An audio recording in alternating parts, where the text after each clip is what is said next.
Chunian police ने जराइम पेशा अफराद के खिलाफ कार्रवाई करते हुए बैनुल-अज़लाई डकैत गैंग के सुरगना यूनुस उर्फ बूतरी समेत 4 कारिंदों को गिरफ्तार कर लिया। मुल्ज़मान के कब्जा से लाखों रुपए नकदी, जेवरात, नाजायज असला और लाखों रुपए का माल मसरूका बरामद कर लिया गया। पुलिस के मुताबिक मुल्ज़मान ने दौरान तफ्तीश दर्जनों वारदातों का इंकशाफ किया।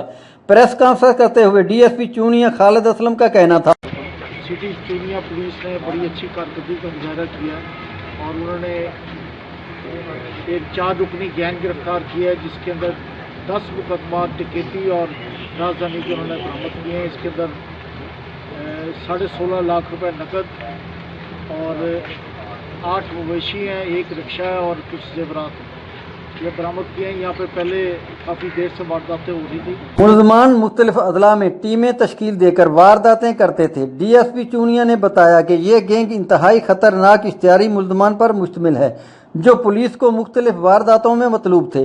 डीपीओ कसूर जाहिद नवाज ने डीएसपी चूनिया, एसएचओ थाना सिटी और दीगर एहलकारों को इस कार्रवाई को सराहते हुए तारीफी असनाद देने का वादा भी किया। कैमरा टीम के साथ शहजाद अहमद भट्टी, आप तक न्यूज़ चूनिया।